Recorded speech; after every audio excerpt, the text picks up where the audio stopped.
Lai uzlabotu vietējo iedzīvotāju dzīves kvalitāti un rūpētos par cilvēku drošību arī diennakts tumšajā laikā, Olainas novada pašvaldība veiksmīgi īsteno dažādus novada attīstības projektus.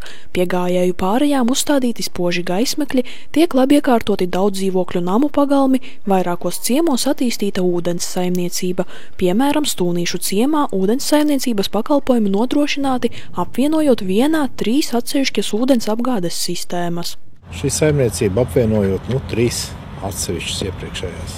Tiks nodrošināta attiecīgi kvalitatīva ūdens apgādes un kanalizācijas pakalpojumu sniegšana.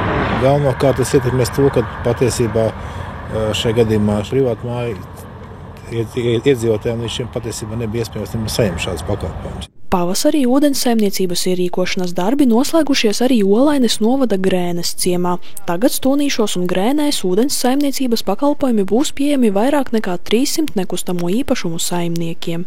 Pašlaik ir 54 pieslēgušies, kas pēc manām domām ir nepilna gada laikā ļoti labs rezultāts. Arī šeit interese ir liela, jo tagad jau cilvēki ir gatavi pieslēgt, jo diemžēl darbi nav pabeigti, to izdarīt nevar. Bet katrā ziņā mēs jau saulaicīgi informējam par to pieslēgšanos kārtību, lai cilvēki jau veiktu visus tos sagatavošanās darbus, kas nepieciešami jau, lai tajā brīdī, kad jau tas objekts būs gatavs un nodots, viņi varētu šos pakalpojumus saņemt. Pēdējo gadu laikā ūdens saimniecība uzlabota un ierīkota jau 4 Olainas novada ciemos un Olainas pilsētā. Projektus finansē Eiropas reģionālās attīstības fonds, kā arī Olainas novada pašvaldība. Svarīgi ir ne tikai nodrošināt vietējiem iedzīvotājiem labus dzīves apstākļus, bet arī rūpēties par to drošību uz ceļa. Tāpēc Olainai pie gājēju pārejām, kur ir vislielākā cilvēku plūsma, uzstādīti 11 paaugstināta kontrasta gaismekļi. Ļoti ceru, ka tieši šajā gada tumšajā laikā sevišķi mēs spēsim novērtēt rezultātus, ka autovadītāji ir gājējiem sapratīsies daudz labāk būs redzami šie gājēji un drošība uz ceļa uzlabosies. Pašvaldības uzmanības lokā jau vairāku gadu garumā ir arī daudz dzīvokļu namu iekšpagalmu labiekārtošanas jautājums. Olainas pašvaldība jau vairākus gadus piešķir līdzfinansējumu daudz dzīvokļu pagalmu teritorijas labiekārtošanai.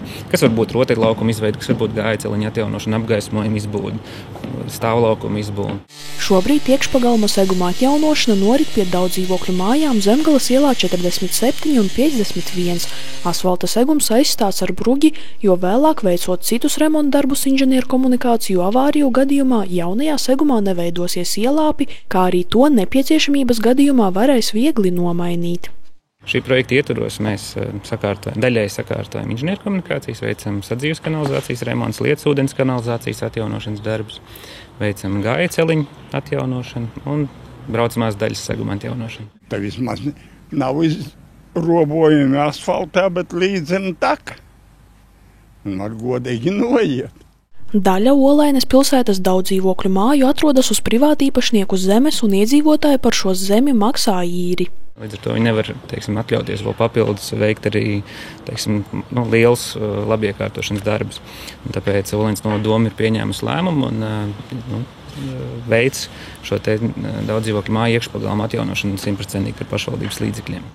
Daudz dzīvokļu namu iekšpagalmu, kuri atrodas uz privātīpašnieku zemes un ir ļoti sliktā tehniskajā stāvoklī, labiekārtošanas darbi uzsākti aptuveni pirms 2 mēnešiem.